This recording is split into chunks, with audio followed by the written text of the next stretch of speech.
NYS and have demanded a lifestyle audit on former Devolution Cabinet Secretary Anne Waiguru to determine if she could be directly linked to the loss of billions of shillings at the National Youth Service, NYS. Now, in a swift reaction, however, of course, Ms. Waiguru dismissed the MP's report, terming it unfair, as the report had nothing new to offer, and protested her innocence, saying the committee had not found anything linking her to the fraud. Earlier, it had been expected that opposition MPs in the Public Accounts Committee will push to have former Devolution Cabinet Secretary Anne Waiguru barred from any public office over the National Youth Service scandal. To talk to us a little bit more about that, in studio we have Zach Inuthia, a political commentator. He'll share his views on that. Joy Mdivo, a governance analyst, and remaining with us from our previous hour, Irungu Kangata, MP of Kiharo. Let's start with you, Joy. And the Public Accounts Committee has released its report on this NYS scam. Is there clarity and documentation on the role played by top officials, specifically Waiguru? From what we saw from the last public hearings that the Parliament had, we realized that there were plenty of gaps. Ms. Waiguru seemed to acquit herself very well with the explanations that she gave, and so a lot of doubt was cast as to how exactly she was involved in all this, or if she was complicit in all of this. Several names came up, several people are mentioned, but Ms. Waiguru seems to be able to discharge herself. And I think that's why you find that now the recommendation is to look at a lifestyle audit rather than what they have on the table, because with the standard of proof that is needed, the threshold does not seem to have been met. So they're looking, in my opinion, they're looking at circumstantial evidence that would lead to something that might open up a new lead. But what they have right now, I don't think they have enough to even take her to court on it. All right, Zach, your thoughts? Joy talks about what they have appears to be more of circumstantial evidence that may not be able to see them through in trying to analyze this situation. Do you think it's enough? Thanks, Janet. It's good to see you again. What is happening to Ms. Waiguru is what should happen in every democracy that is interested in pro-people changes and in a society that cares about governance.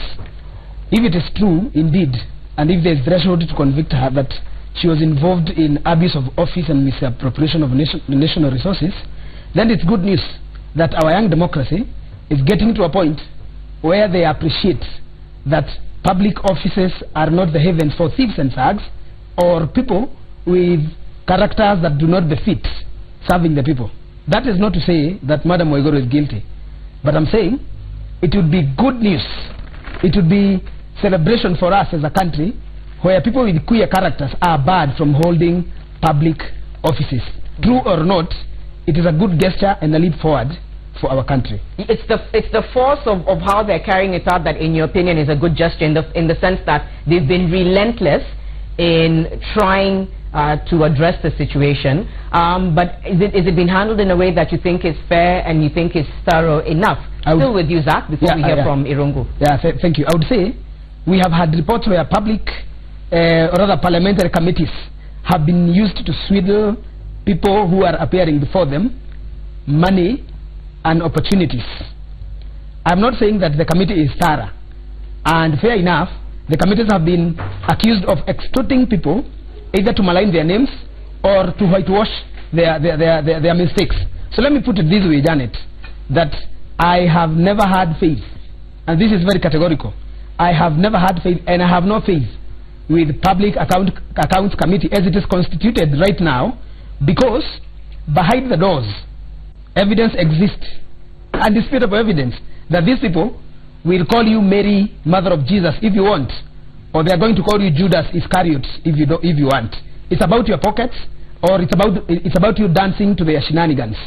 I am not at all happy at the way parliamentary committees, all of them except the judiciary one, the judiciary matters one, yes, handle matters. In this case, okay, Waiguru deserved a better way of handling her case. Irungu, your thoughts before we go back to Joy.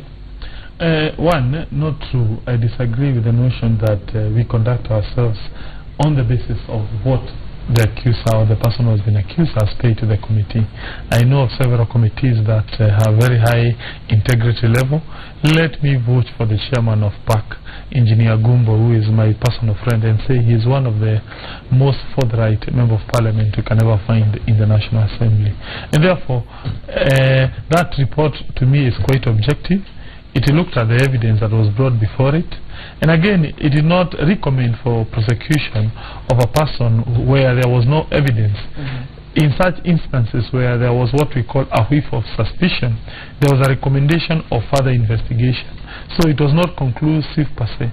And therefore, I think in my own opinion, it's a good report that should be adopted by the plenary. Okay. But once adopted, there will be other agencies which have that duty of ensuring it is implemented to the letter. All right, Joy, I want you to comment on, on Zach talking about the fact that he doesn't think the Accounts Committee is fair, or that they handle cases differently from one to the other, and follow up with your thoughts on having Waiguru barred from holding any public office, whether you think that's binding on any enforcing authority. But first, your thoughts on Zach's comments. With how Kenyan politics is played out, when you see one politician calling another utterly corrupt and casting aspersions, sometimes it's a case of the pot calling the kettle black, because everybody's in the system. They're all in the same cauldron, boiling and simmering away. But let me move it forward to your second part of the question, where are these committees doing what they're supposed to do, and are they doing it fairly, and is it moving this process forward? In my opinion, there are times when the committees can be used to fight personal vendetta wars against people who are deemed to be a political threat to those who are already in office and are seeking to defend their office. Sometimes you see that the level of cronyism among politicians means that any professionals who are trying to ascend find these roadblocks. But moving on also to looking at where we are currently, Chapter 6 of the Constitution demands that anybody who's offering themselves to stand as a leader should be subjected to scrutiny, especially on matters of integrity. Now, somebody decanted what we imagined in Chapter 6 and decided to get help, go and get yourself a certificate of good conduct. I don't know why we thought that these are the important things to show that you are a person of integrity. Another thing that we find in Kenya is that when you have aspersions cast against you, rather than taking time to clear the air and move forward, you find people having this narrative of, until I'm proven guilty, I'm as white as snow. Now, when you look at other jurisdictions, if we are talking about integrity issues, sometimes integrity is not in the allegation being proven true.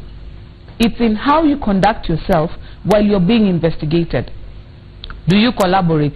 Do you step aside and let people have a chance to look at you further? And so if we now bring it back to Ms. Waiguru and her wanting to run for office, of course now she is subjected to scrutiny under Chapter 6 of the Constitution. We want to see integrity. But now, because somebody might be thinking, hey, this woman might be ascending too far or going too far, and I'm bringing in woman very purposely because we seem to see a double standard with the vigor with which women are pursued when they try to ascend to office.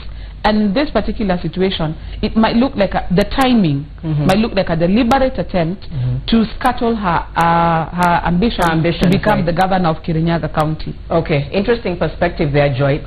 Zach, let's go back to you. I'd also like you to comment against what Joy has said, that perhaps this could be intentional because she's a woman who would have aspirations in the future.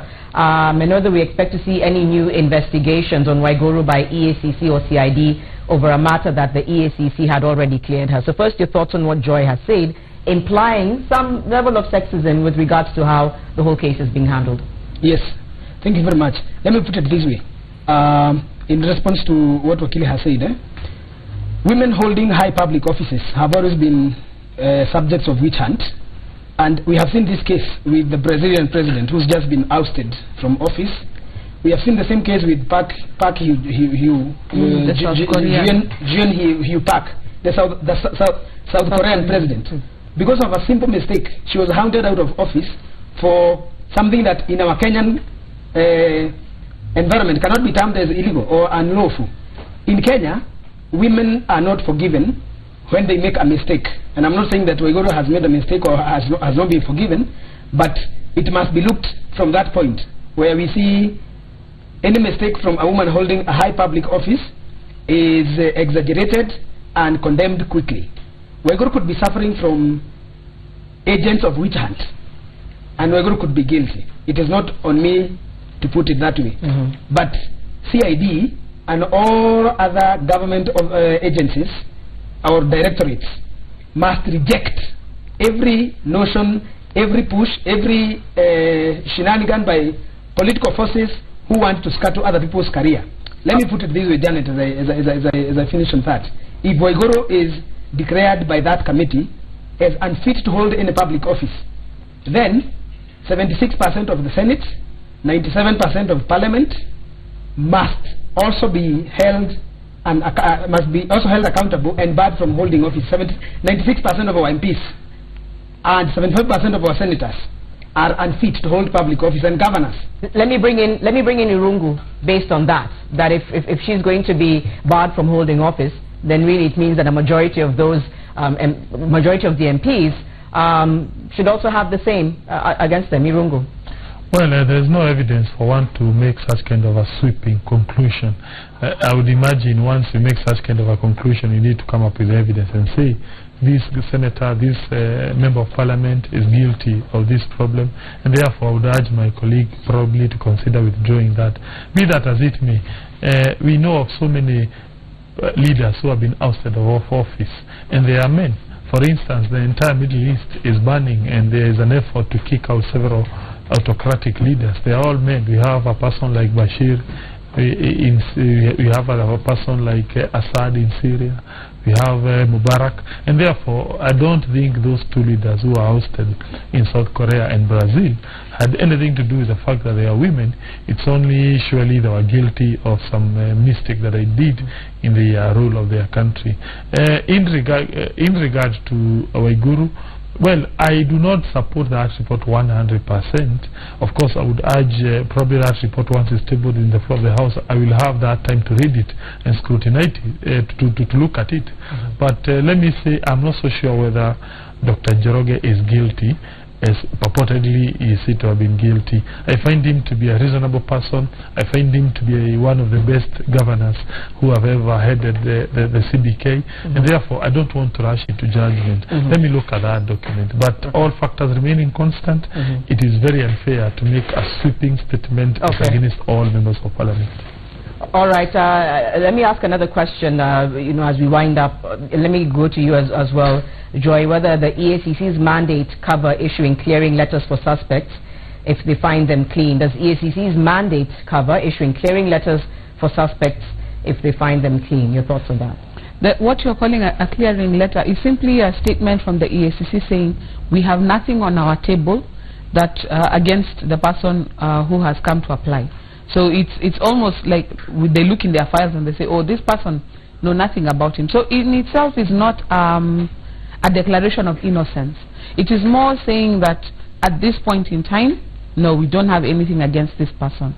Now, if you look at it in terms of does it clear somebody, or is it's only a judicial process that would be able to categorically and with finality state that this person is not culpable and is not culpable. These other, even the park, what they do is they make recommendations, they make findings, they make suggestions, recommendations. But the people tasked with taking them up is the EACC, is the Office of the Director of the Prosecutions, is the CID. There are people who are tasked with investigating and prosecuting criminal offenses. So they help in the process, they're agents in the process, but a letter from them cannot be held to be a clearance, as in a blanket, it's over and done with. It only says at this point in time, Joy Mdivo has made an application, and if we look at our files, there is nothing against her that we can move forward, which is what I think Ms. Waiguru got.